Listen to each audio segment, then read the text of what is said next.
지난 1998년 당시 대학원생이던 김경섭 씨는 마을 주민들로부터 의미 있는 증언을 듣는다. 이 동네에 그 골프장 밑에 절터 비슷한 것이 있었다. 확고하게 저한테 거기에 뭔가 있다. 이후 그는 주말마다 마을 뒷산을 찾았다.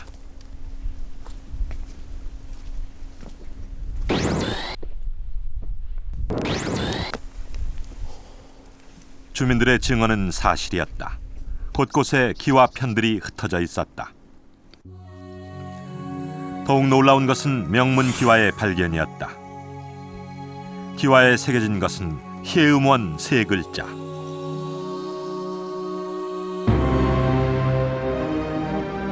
그것은 놀라운 대발견의 시작이었다.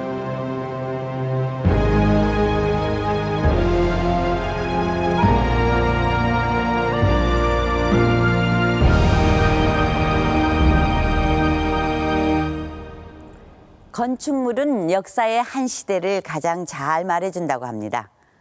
건축물에는 그 시대의 생활상과 문화 수준, 그리고 시대 정신까지 담겨 있기 때문이죠. 그런데 고려시대 건축물은 아직 많은 부분이 제대로 밝혀지지 않고 있습니다.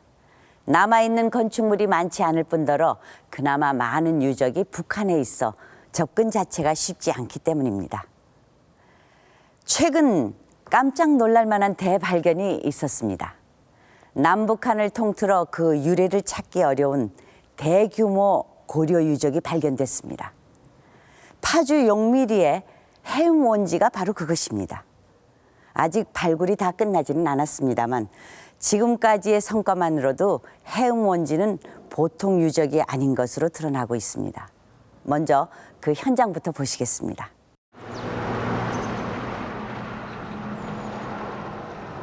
여느 평범한 농촌 마을과 다를 바 없는 파주 용미리.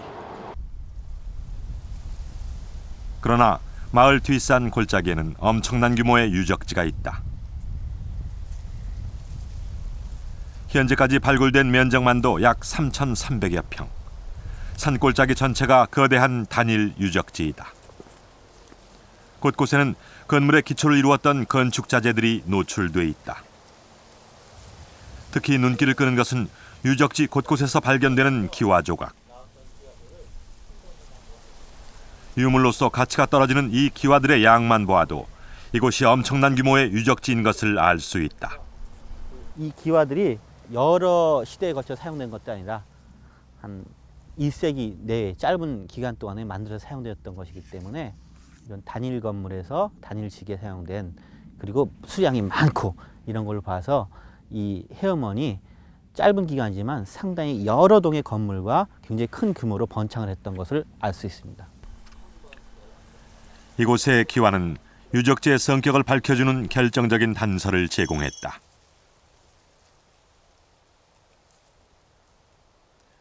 (2001년에) 1차 발굴에서 매우 의미 있는 유물이 나온 것이다.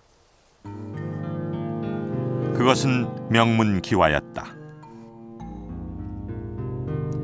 기와 틀에 음각으로 새겨진 명문, 바로 해음사라는 3글자였다.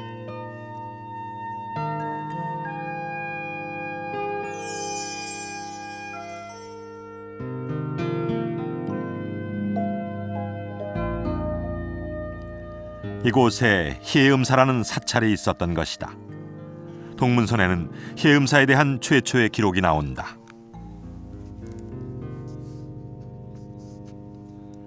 1122년 고려 해음사가 창건됐다는 기록이 그것이다.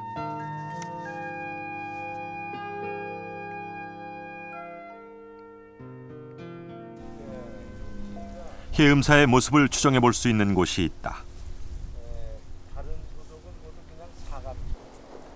절의 바닥이 깔끔하게 포장돼 있다. 이는 해음사가 매우 고급 건축물이었다는 증거이다. 또 하나 눈길을 끄는 것은 주춧돌이 서로 연결된 고매기 초석.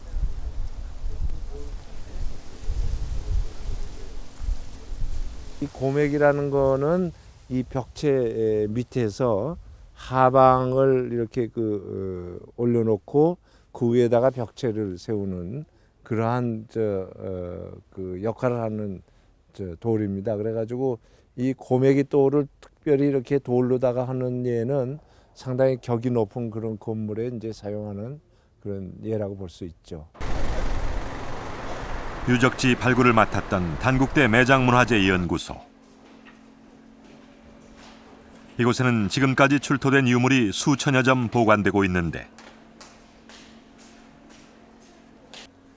그중에서 특히 주목받는 것은 다양한 청자이다. 이들은 비교적 시기가 이른 고려 중기 이전의 것들이라 청자 연구에 귀중한 자료로 평가받고 있다.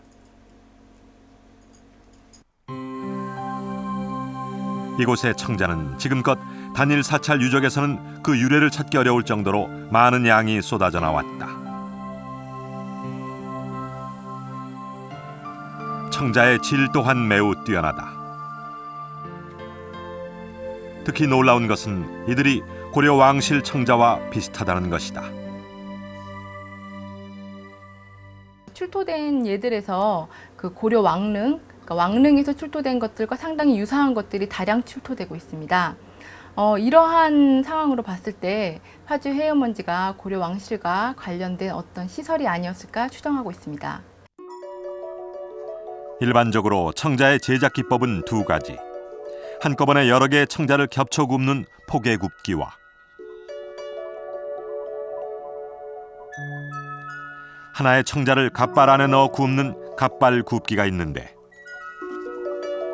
이 갓발 굽기는 모양과 광택이 뛰어나 왕실이나 관용 청자 제작에 주로 이용됐다. 그런데 해음원 청자들은 이러한 갓발 굽기로 제작된 것의 비율이 월등히 높은 것이다.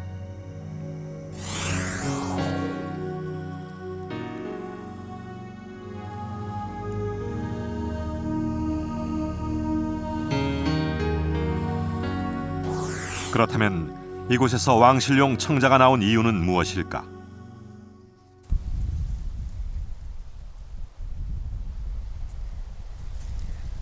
해음원지의 맨 위쪽 유적에서 그 단서를 찾을 수 있다.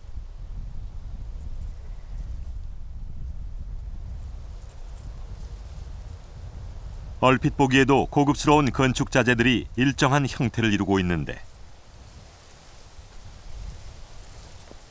초석의 배열로 미루어 이곳은 모두 세 채의 건물이 있었던 것으로 파악됐다.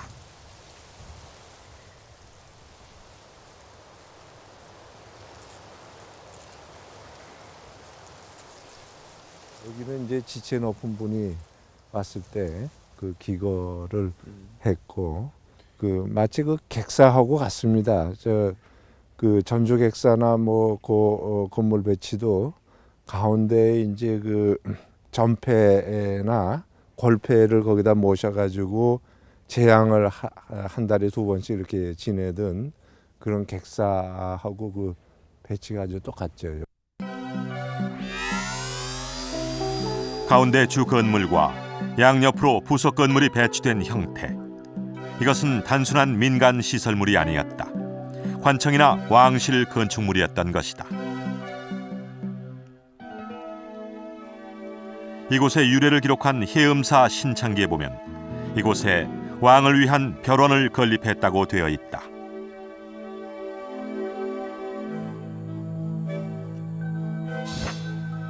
이로 미루어 학계에서는 이곳을 왕이 머문 행궁으로 판단하고 있다.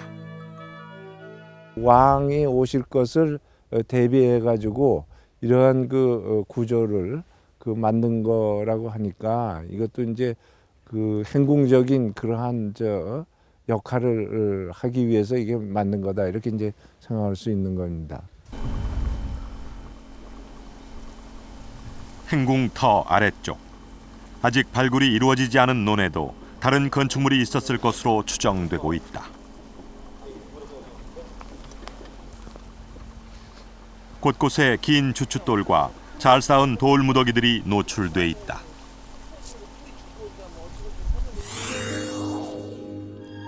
이곳에 정체를 말해주는 유물이 나왔다.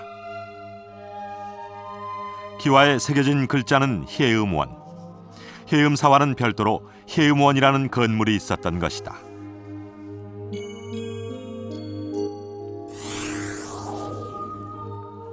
해음사 명문기와와 함께 발견된 해음원 명문기와. 이것을 통해 이곳에는 사찰과는 그 성격이 다른 시설이 있었다는 것을 알 수 있다.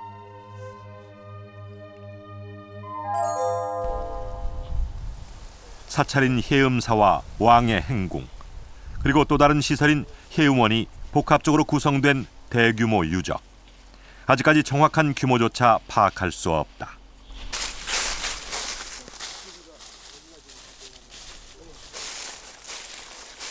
유적지를 둘러싼 산 능선 곳곳에도 건축물 흔적이 남아있다.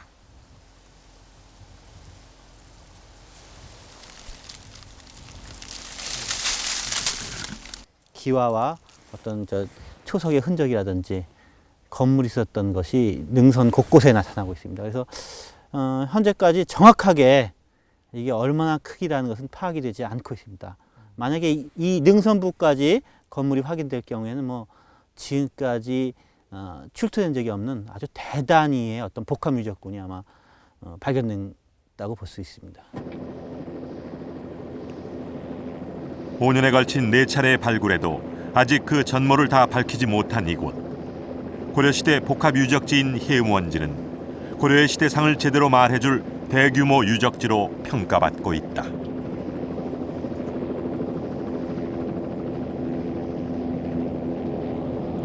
네, 엄청난 규모의 해음원 유적지. 해음원지에는 3군데의 각기 다른 유적이 모여 있습니다. 이것이 해음원지 전체 사진인데요. 오른쪽 주홍색 부분이 왕이 머물렀던 행궁입니다. 이곳에서는 최고급 청자와 왕궁과 흡사한 건물 고조가 발견되었습니다. 그 왼쪽 푸른색 부분이 해음사라는 절자리입니다. 이곳에서는 해음사라는 명문이 뚜렷한 기와가 발견됐습니다. 그리고 유적지의 맨 아래쪽 부분, 아직 발굴이 끝나지는 않은 이곳의 논들은 또 다른 성격의 유적지, 바로 원토로 추정되고 있는데요. 발굴이 끝나면 고려시대 원에 대한 전모가 확연히 드러날 것으로 보입니다. 또한 해음원 주변의 산능선에서까지 유적이 확인되고 있는데요. 해음원지 전체의 정확한 크기를 알 수 없을 정도라고 하니 이 유적이 얼마나 대단한 것인지 짐작할 수가 있습니다. 이처럼 해음원지는 성격이 다른 건물이 합쳐진 복합 유적지인데요. 그중에서 가장 눈길을 끄는 것은 맨 위쪽의 행궁입니다. 잘 아시다시피 행궁은 왕이 머무는 곳입니다. 때문에 학계에 비상한 관심을 불러일으키기도 했는데요. 그렇다면 이곳의 고려 행궁은 과연 어떤 모습이었을까요?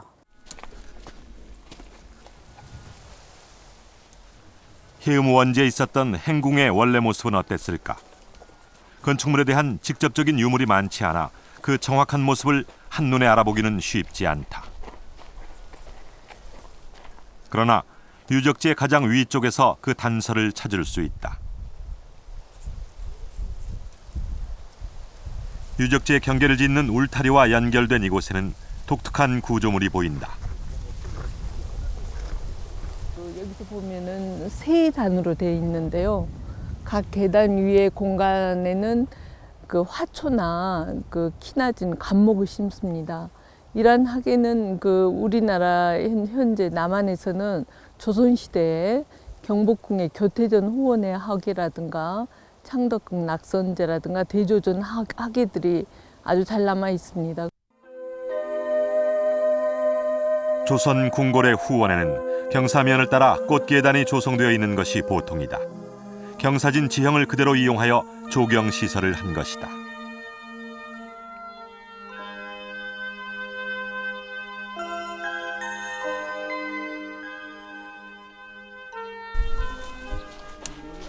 바로 이와 흡사한 꽃계단 구조가 이 유적의 행궁터에 남아있는 것이다.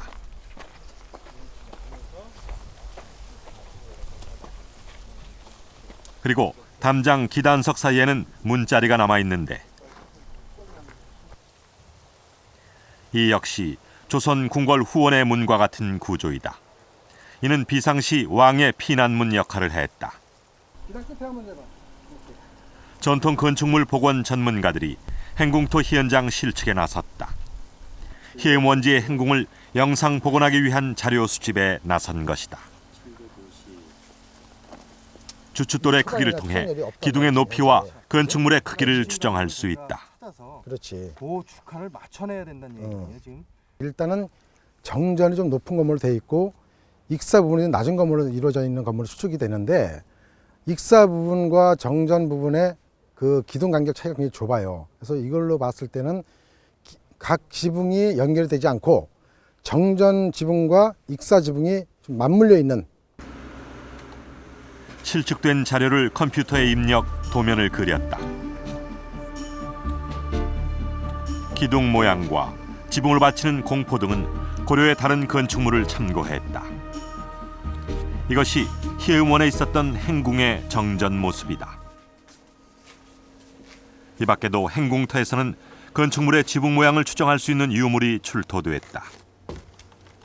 그건 뭡니까? 이건 용의 머리 같이 생겼다고 그래서 용두라고 하는데요. 지금 편으로 나왔습니다. 1차 발굴조사 때 행궁의 중심 건물지, 대형 건물지 주변에서 출토되었습니다. 용의 머리 형태를 띤 특수 기와가 나온 것이다.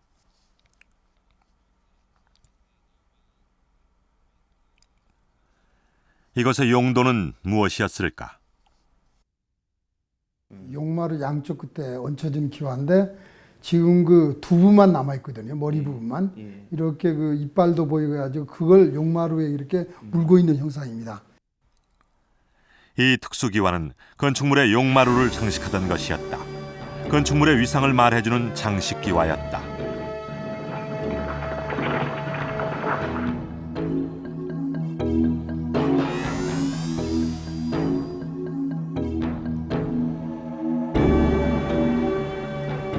같은 시기 송나라의 건축 기술서를 보면 지붕에 잡상이라는 기와가 설치된다.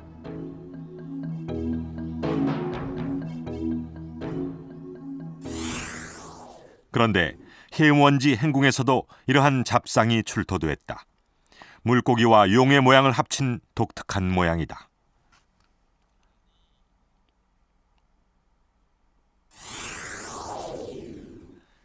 지붕에 내림마루를 장식하던 새 모양의 특수기와 역시 행궁터에서 발굴됐다.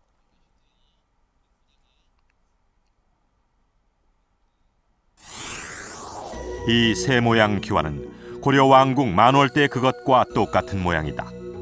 이곳이 왕궁임을 확실히 말해주는 것이다. 이처럼 행궁터에서 발굴된 다양한 특수기와들은 행궁의 지붕을 장식하여 건축물의 품격과 위엄을 더해주었던 것이다.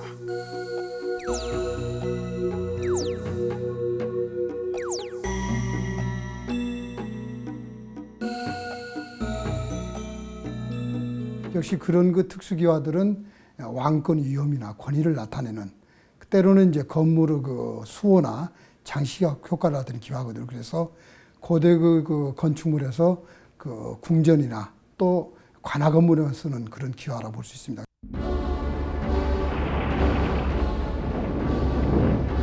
수집된 자료를 근거로 영상 복원한 행궁의 중심 건물.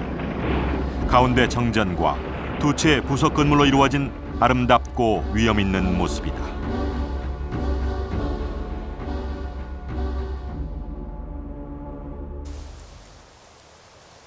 또한 행궁에는 특징적인 구조물이 남아있다.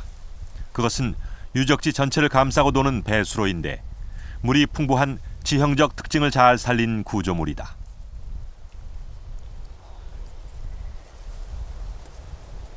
서로 연결된 배수로들은 이곳의 건물들을 마치 물 위에 떠 있는 것처럼 꾸미고 맑은 물소리를 어디서나 들을 수 있게 했다.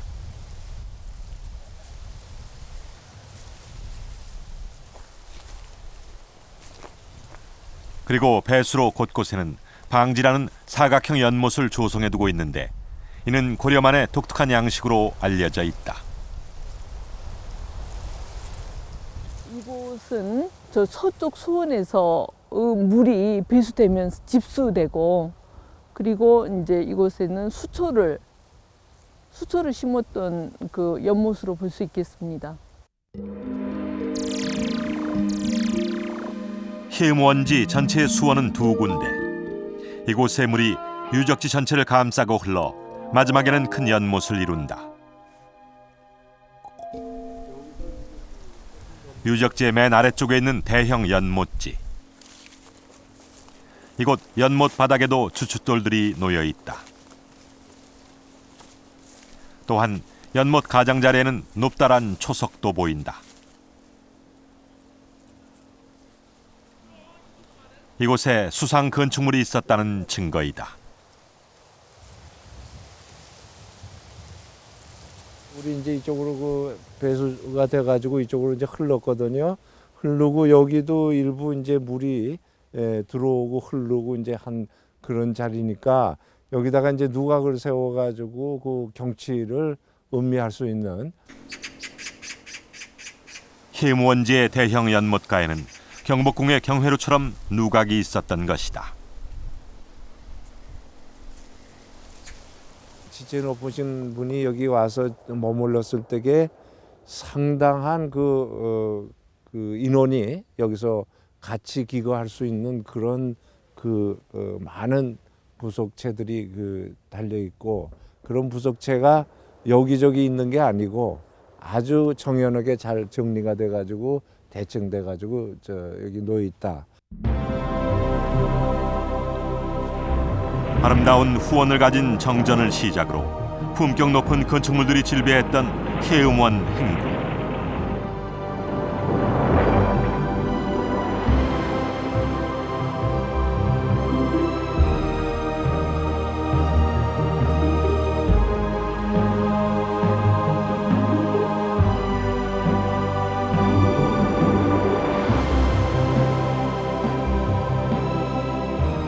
왕의 궁궐과 사찰인 해음사, 그리고 해음원이라는 별도 시설까지 갖추었던 이곳은 또 하나의 작은 고려였던 것이다.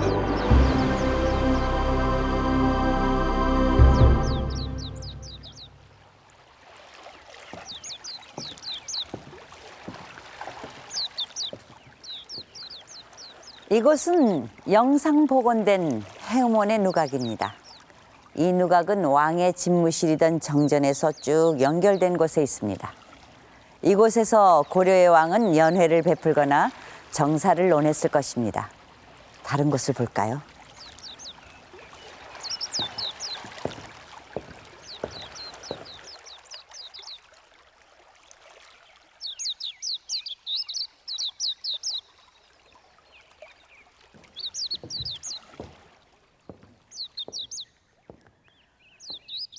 이곳은 왕이 정무를 보던 정전입니다. 가운데 정전과 양옆에 부속 건물인 익사가 함께 배치되어 있는데요. 전형적인 관청 건축의 배치를 보여주고 있습니다. 뒤쪽으로 한번 가보겠습니다.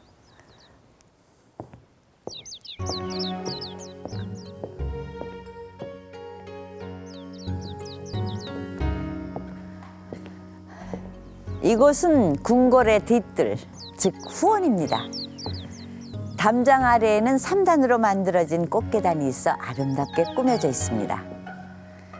해음원의 가장 후미진 곳에 자리하고 있어 이곳이 왕후를 비롯한 왕실 여성들의 은밀한 공간이었음을 알 수 있습니다. 저쪽에는 연못도 있네요.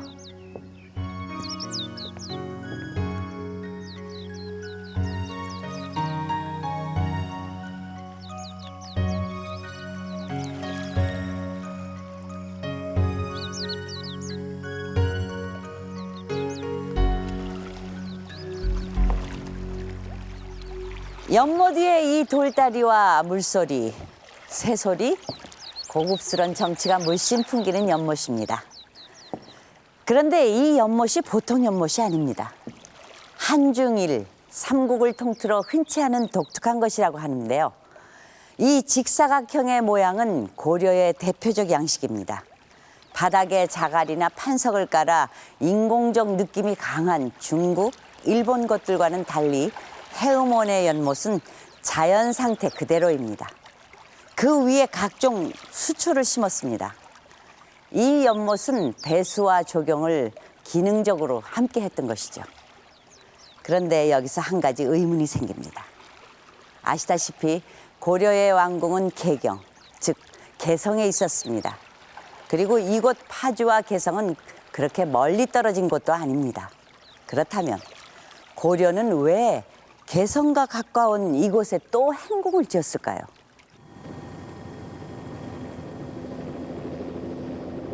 파주 해운원지에서는 멀리 서울의 삼각산이 보인다.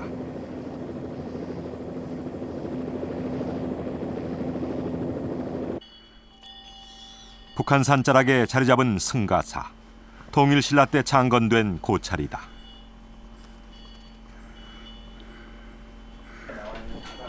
승가사 뒤편에는 자연 안반으로 이루어진 천연 동굴이 있다.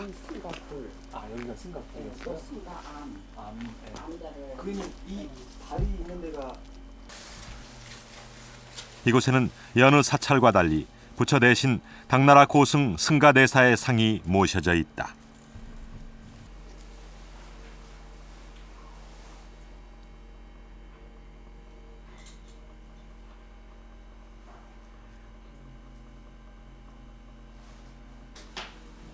승가대사상 뒤쪽에는 이 상에 내력을 새긴 명문이 전한다.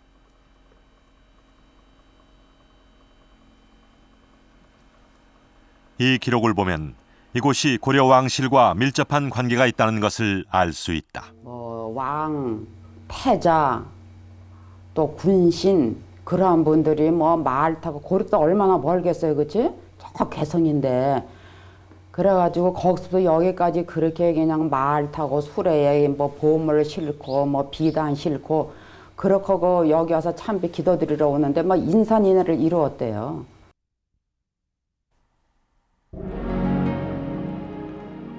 고려사 곳곳에는 고려의 왕실 인사들이 이곳을 수차례 방문한 기록이 나온다.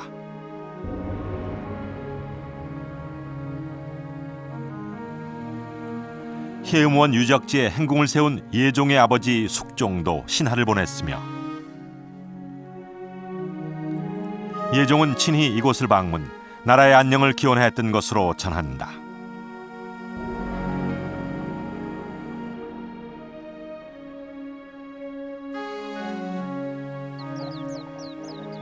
이러한 왕의 지방 나들이를 순행이라 했는데 그렇다면 고려 왕실은 왜 서울을 자주 찾았을까?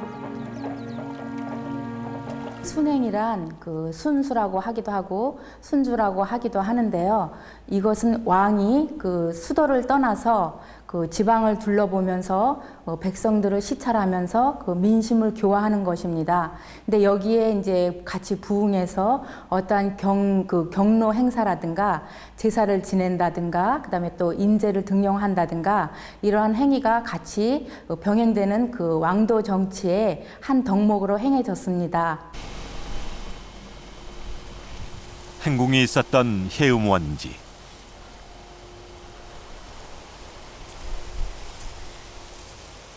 그렇다면 이곳은 왕의 순행을 원활하게 하기 위해 만든 곳이었을까?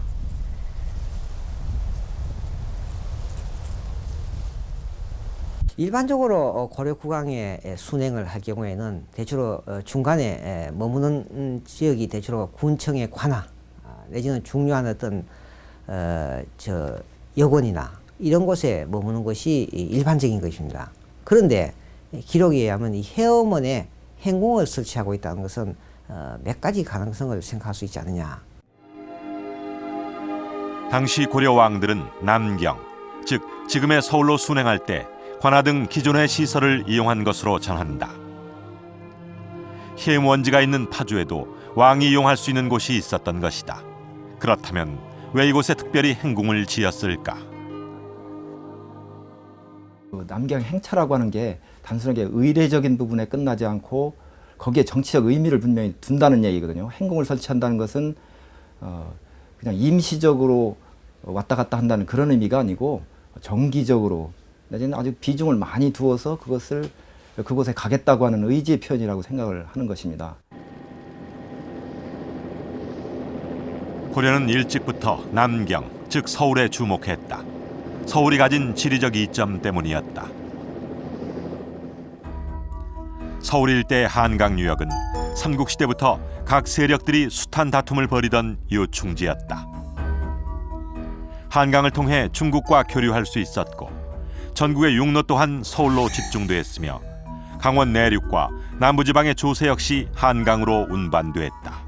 고려시대의 주요한 조세원이었던 이 삼남지방 남부 지역의 조세가 1차적으로 이 한강을 통해서 집적이 되기 때문에 이 어떤 물산 남부 지역의 어떤 조세나 각종 어떤 물산의 집적지였다는 이러한 어떤 유리한 경제적인 조건, 그리고 또 한편으로는 서해를 통해서 중국과 대외교류를 한 데 있어서 역시 이 오늘날의 서울인 남경은 대단히 대외 교섭의 어떤 기지로서의 중요한 역할을 하고 있다.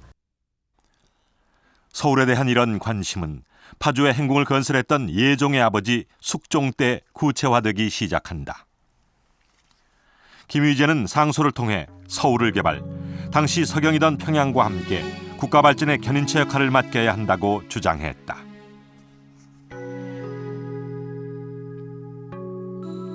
즉, 남경을 국토 균형 발전의 저울추로 삼자며 천도까지 주장했던 것이다.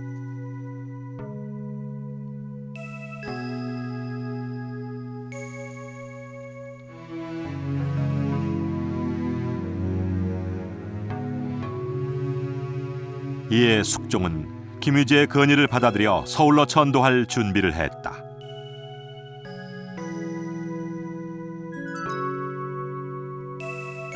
그리고 3년간의 공사 끝에 서울의 궁궐을 완성했으나 실제로 수도를 옮기지는 못했다. 기본적으로 전국을 갖다가 합리적으로 다 균형 발전시키자는 논리입니다. 그러기 위해서는 개경 밑에 한강을 갖다 딱 접하고 있는 남경을 경영하는 것이 국토의 균형 발전으로서는 상당히 도움이 되겠다는 얘기고, 이것은 당시에 발전된 사회 경제적인 요건을 갖다가 반영하고 있는 얘기입니다. 그렇기 때문에 숙종 때 김희재에 의해서 제기된 남경 경영론의 핵심은 결국 국토를 갖다가 새롭게 발전시키는 일종의 균형론, 국토 균형 발전론의 하나라고 할 수가 있겠습니다.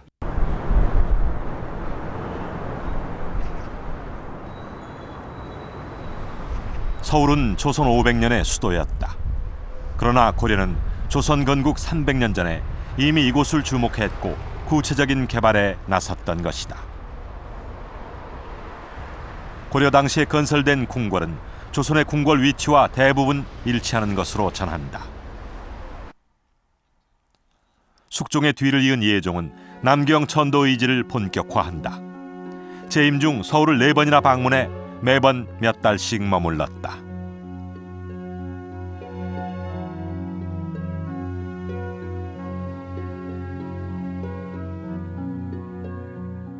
예종의 남경 순행은 특별한 의미를 갖고 있습니다. 일반적인 의미보다는 역시 장차 개경에서 이 남경으로 수도를 천도하려는 이런 목적이 상당히 강하고, 국왕의 어떤 행차하는 하나의 거점 지역으로서 해어문이 행궁이 지어질 가능성이 상당히 크다. 개성과 서울 사이에 있는 파주의 해음원지. 이곳은 남경 개발의 전초기지였으며 예종의 국가 균형 발전 의지가 담긴 현장이었던 것이다.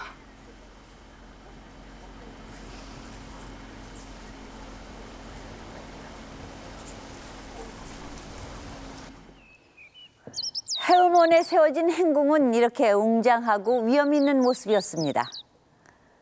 우리는 조선의 태조 이성계가 무학대사로 하여금 지금의 서울인 한양에 처음으로 수도를 정하게 한 것으로 알고 있었는데요.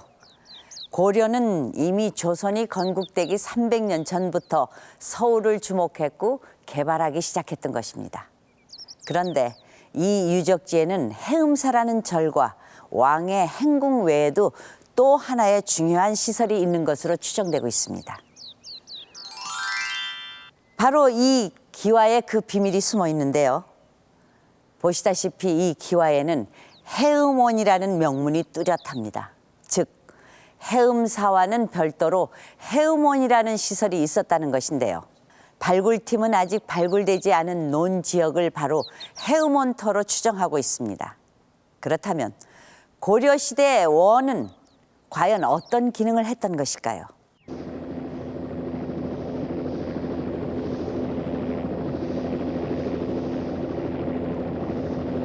경기도 파주와 고양 사이에는 고갯길이 하나 있다. 지금도 교통량이 많은 이곳.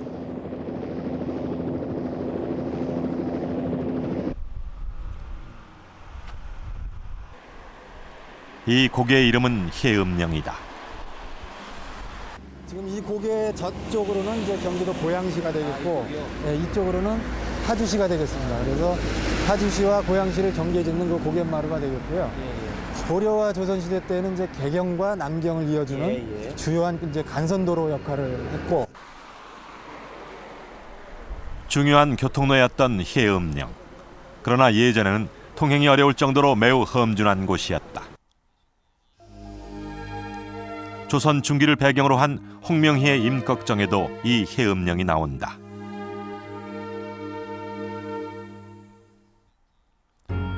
험하고 가파른 해음령 고개에서 가짜 양반이 도둑을 만나 봉변을 당했다.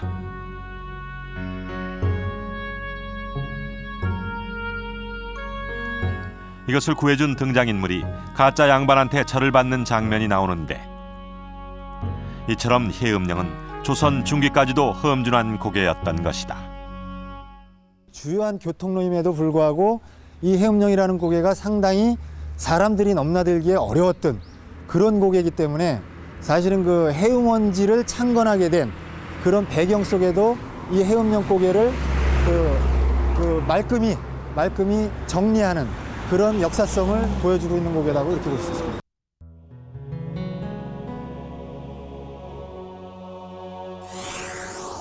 이전까지 개성과 서울을 잇는 주 통로는 의정부, 양주를 거치는 길이었다.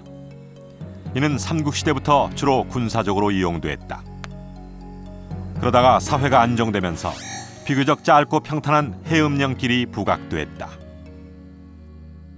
문종에서 숙종 시기에 남경이 설치되고 남경의 임금이 자주 행차를 하게 됩니다. 그러다 보니까 이 해음원과 해음령을 지나는 고향길을 더 선호하는, 또 자주 이용하는 그런 것으로 봐서 고려의 삼경제도 및 남경제도의 시행에 따라 이 조금 전에 말씀드린 개경, 장단, 그다음에 파주를 거쳐서 고향을 거쳐서 서울 남경에 오는 코스가 길도 평탄하고 또 사람이 왕래하기도 좋은 그런 지리적 교통로의 입지 때문에 주로 많이 사용한 것으로 분석이 됩니다.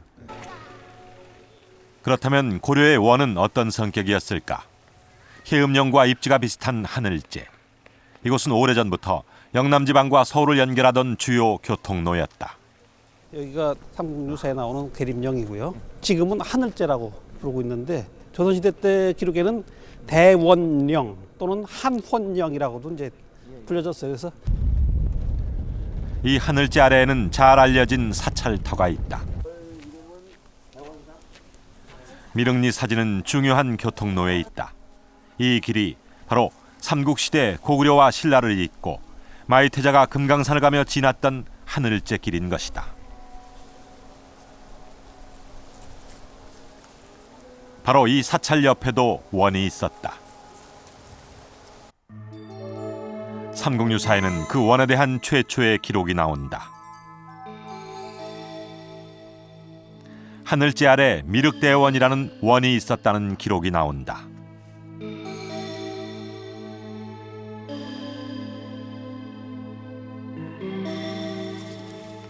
발굴 당시 미륵리 사지에서 나온 기와 조각에는 대원사라는 명문이 뚜렷하다.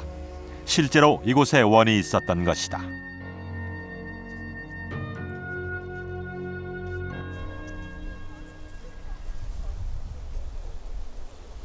미륵리 사지 옆에 미륵대원 터.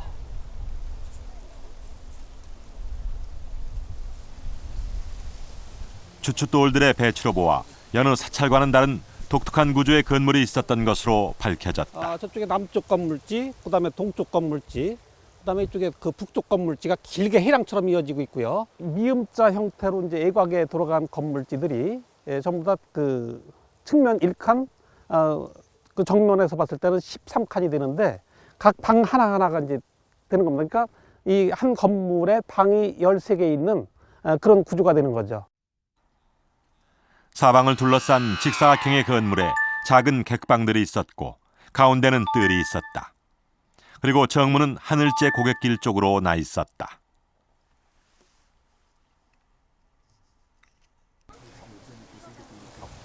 미륵대원의 기능을 알 수 있는 또 다른 유물, 그것은 말과 관련된 것이었다.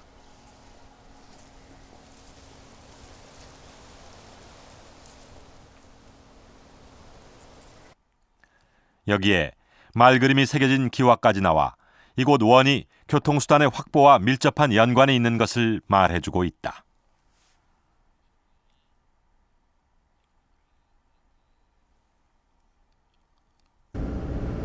원의 모습을 보다 자세히 알 수 있는 현장을 찾아 나섰다. 천안 역시 호남지방과 서울을 연결하던 중요한 교통로였다.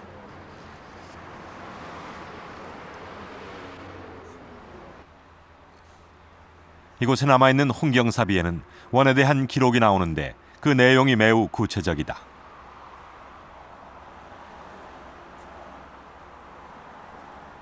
즉, 원에는 여름용과 겨울용 방이 따로 마련되어 있었으며 지나는 사람들에게 숙박은 물론 각종 편의를 제공한다는 내용이다. 겨울에는 따뜻하게 자리 제공을 하고 여름에는 시원하게 쉬어갈 수 있도록 이러한 그 편의 제공을 한 건데 곡식이나 식량이나 또 말, 또 물 이러한 그 것들을 준비를 해서 최대한으로 행위를 도왔던 거죠. 고려시대 사원경제를 연구한 한기문 교수.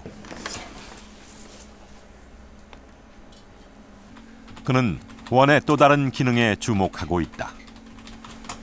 교통의 편의를 제공했기 때문에 그 많은 사람들이 서책하고 특히 공적인 그런 시설, 여기에 비해서 공적인 시설이 아니기 때문에 상인들이 원을 많이 이용했다고 볼 수 있고 그러다 보니까 자연스럽게 여기에는 그 시장의 기능을 담당했다고 생각을 할 수가 있겠습니다. 사찰 옆에 세워졌던 고려의 원은 숙박과 교통 그리고 시장의 기능까지 갖추고 있었다.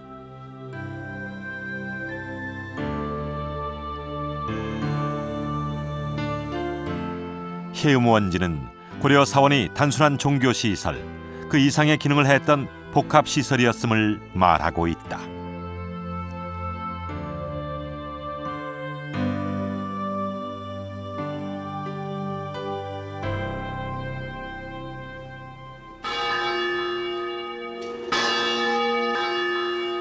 HD 역사 스페셜 국제관입니다. 고려시대의 사찰과 원은 단순한 종교시설 이상의 기능을 했군요. 그런데 같은 시기 서양에는 수도원이라는 종교시설이 있었습니다.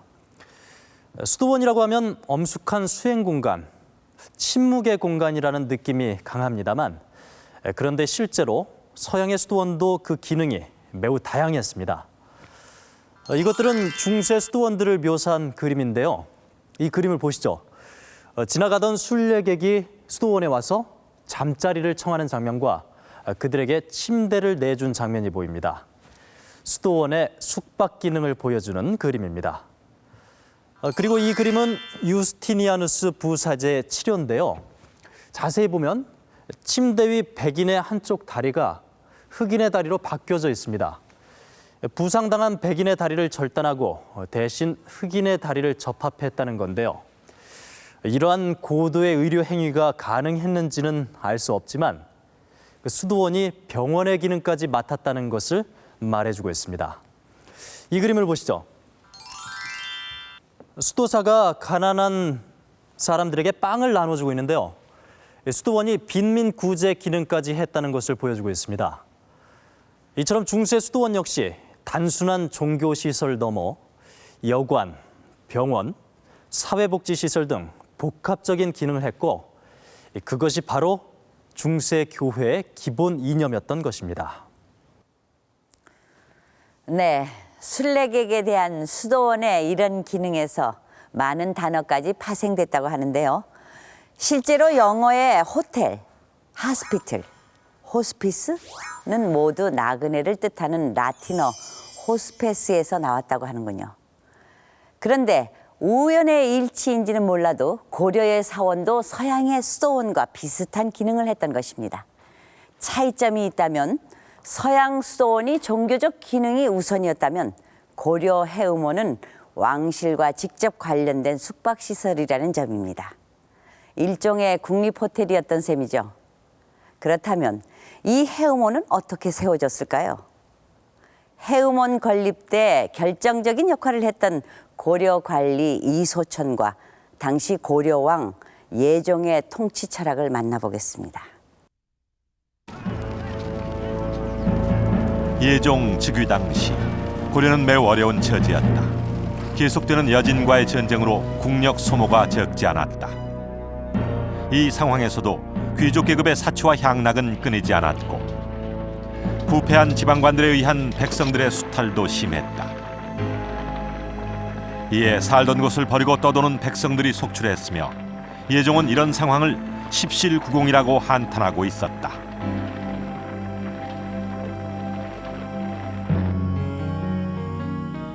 이러한 상황을 타개할 방안이 필요했다.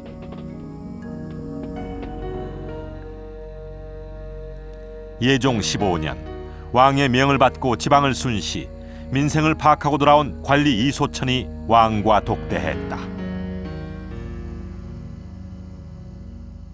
전하, 신 이소천 어명을 받들고 돌아왔나이다. 그래, 이번 길에 민간의 고통스러운 상황을 보고 들은 것이 있느냐? 그러하옵니다, 전하. 그는 이 자리에서 해음령이 험하고 무인지경이라 백성들의 고충이 크다고 보고했다. 그리고 그 타개책으로 해음령 지역에 사원을 설치할 것을 건의했다. 그런데 여기서 특이한 것은 이런 건의를 한 이소천이 고작 7품의 하급 관리라는 것이었다.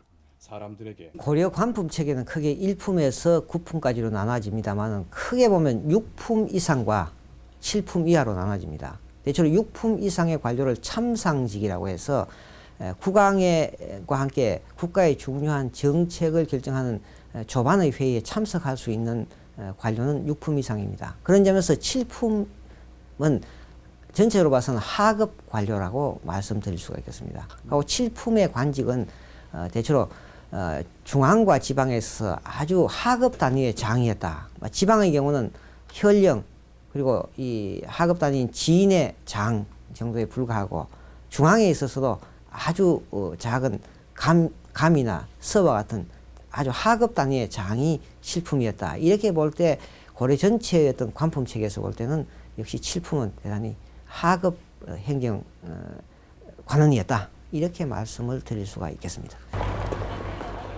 이토록 말단직에 불과한 이소천이 어떻게 왕에게 대공사를 건의할 수 있었을까? 김병인 박사는 이소천이 단순한 하급 관리가 아니라 국가 운영에 있어 왕의 의지를 직접 실현하던 간무라는 특수 관직이었다고 주장한다.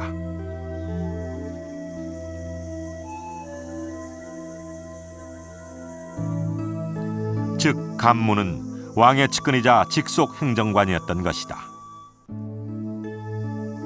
그런데 이소천의 역할이 간무의 그것과 같다는 것이다.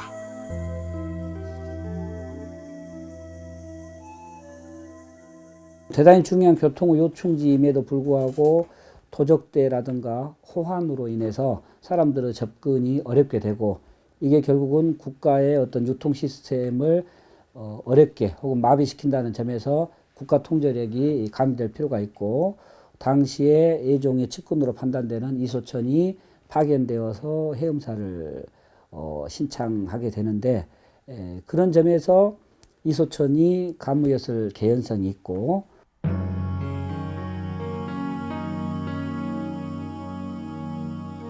그러나 당시 고려에 피폐했던 재정으로는 해음원 건설이 쉽지 않았다. 이에 이소천은 그 돌파구를 내놓았다.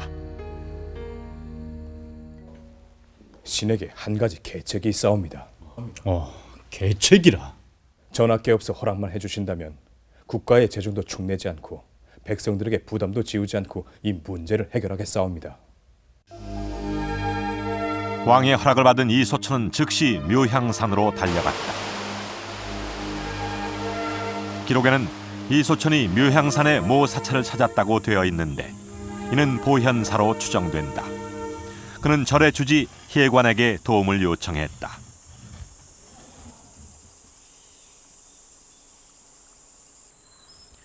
당시 고려의 사찰은 왕실과 귀족들의 후원을 받고 있었다.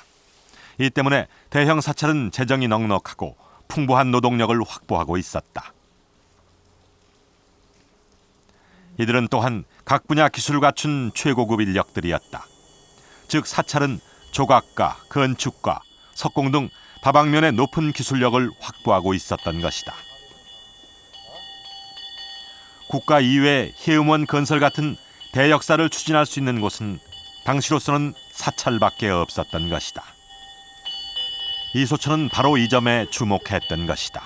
사원에는 하급 성녀에 해당하는 그 노동력을 제공할 수 있는 사역성들이 또 많이 존재하고 있습니다. 그래서 이 전문적인 능력에다가 또 광범위한 노동력 이런 것을 보유하고 경제력도 보유하고 있었기 때문에 또 불교가 표방하는 그 사회 구제의 자비 사상 이런 것이 있었기 때문에 사원이 이와 같은 그 대사회 시설에 적극 참여하고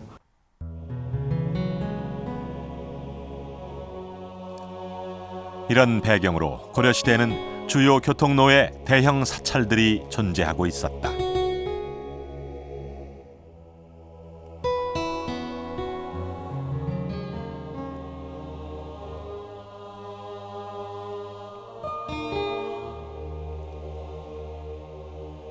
예종은 승려들 가운데 책임자를 직접 임명하고 2년에 걸친 공사 끝에 드디어 해음원을 완공한다.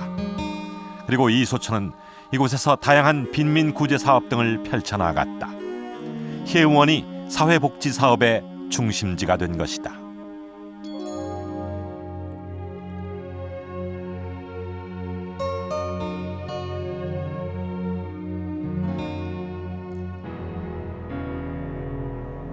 왕실에서도 적극 후원에 나섰다.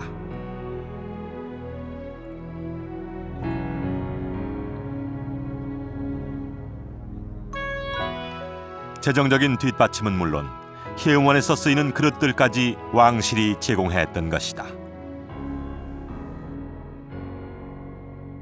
해음사의 존재는 단지 사찰이라는 성격뿐만 아니라 12세기 초에 고려가 처한 대내적인 위기를 국왕과 사찰이 혹은 그의 측근 세력들이 어떻게 해결해 나가려고 했는가를 보여주는 중요한 단초가 되지 않을까 싶습니다. 그러나 예종은 이곳이 세워진 직후 죽었다. 뒤를 이은 아들 인종은 해음사라는 이름을 내렸다.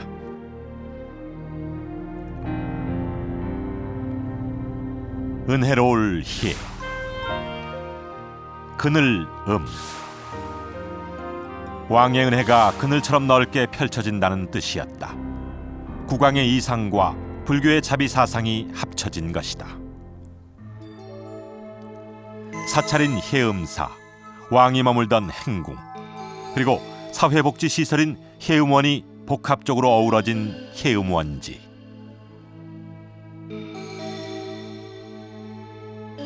이곳은 고려 중기의 통치 시스템과 당시의 사회상을 엿볼 수 있는 곳이다.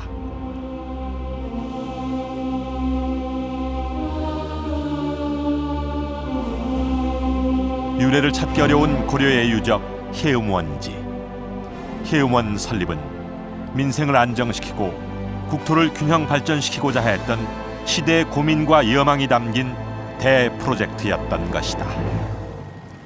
우리는 흔히 불교 사찰을 말할 때 사원이라고 합니다. 그런데 이번 발굴을 통해 사원이라는 말이 절을 뜻하는 사와 숙박시설인 원이 합쳐진 것을 알 수 있었습니다. 해음원지에서 보신 이러한 사원의 모습은 고려의 독특한 것이었습니다. 조선시대로 접어들면 사원은 각각 종교시설인 사찰과 교통시설인 원으로 그 기능이 나뉘어집니다. 오늘 우리가 만났던 고려의 유적 해음원지, 이곳은 고려의 균형 발전을 위한 예종의 전략적 거점이었으며 정치, 경제, 문화 등 모든 면에서 최전성기를 누리던 고려의 시대 정신이 함축된 공간이었습니다. 그러나 아직 그 모든 모습이 드러난 것은 아닙니다. 2008년 이 유적지의 발굴이 완전히 끝나면 그동안 기록으로는 만날 수 없었던 고려의 다양한 모습을 제대로 알 수 있을 것입니다. 가장 높은 임금부터 가장 낮은 백성까지 한 지붕 아래 함께 했던 고려 국립호텔 해음원. 이 대발견이 보여줄 고려의 참모습이 기대됩니다.